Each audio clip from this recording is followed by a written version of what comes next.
What did John Wayne Gacy do? Revisiting the killer clown's chilling crimes 31 years after his execution. May 10, 1994. A date etched in the minds of many. On this day, John Wayne Gacy, convicted of 33 murders, met his end. His crimes, spanning from 1972 to 1978, shocked the nation. He earned a chilling moniker, the Killer Clown. Gacy presented a disturbing paradox. He was an upstanding citizen by day, a monstrous serial killer by night. Give a like and subscribe. Leave a comment. Born on March 17, 1942 in Chicago, John Wayne Gacy's early life was complex. His parents, John Stanley Gacy and Marion Elaine Robison, raised him alongside his sisters, Karen and Joanne. His relationship with his father was reportedly strained. Allegations of verbal and physical abuse have surfaced over the years. His father held high expectations. These expectations seemed to clash with Gacy's developing personality. At the age of 20, Gacy left home. He found work at a mortuary in Las Vegas. A chilling incident occurred there. It involved Gacy and a corpse, foreshadowing the darkness to come. Gacy's first marriage was to Marlon Myers. Together, they had 2 children, Michael and Christine.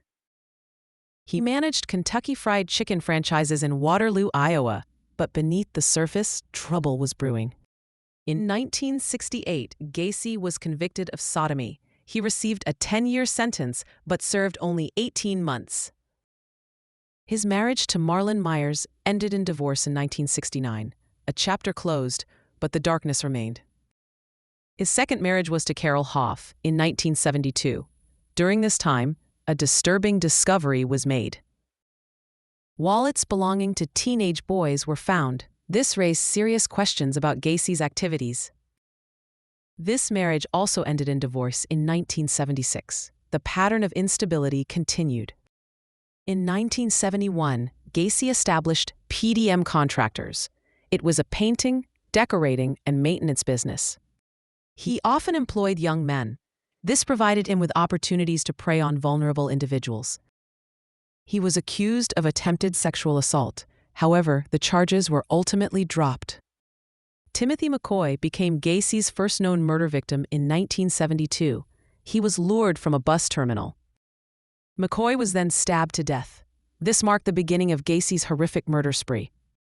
From 1972 to 1978, Gacy terrorized the Chicago area. He lured, sexually assaulted, and strangled his victims. He buried many of his victims under his home. Others were disposed of in the Des Plaines River.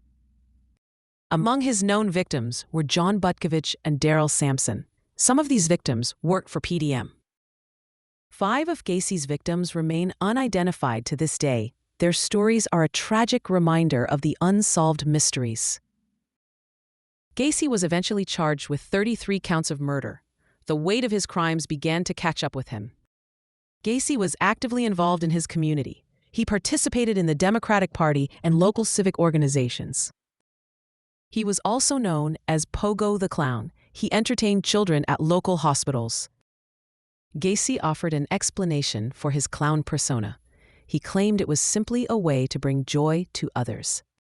The disappearance of Robert Piest on December 11, 1978, proved to be Gacy's undoing. Piest had a meeting with Gacy regarding a construction job. The police investigation led to search warrants. These warrants would uncover the horrifying truth. The remains of 26 victims were discovered in the crawl space of Gacy's home. 3 more victims were buried on the property. 4 victims were found in Chicago waterways. The scale of Gacy's crimes was staggering.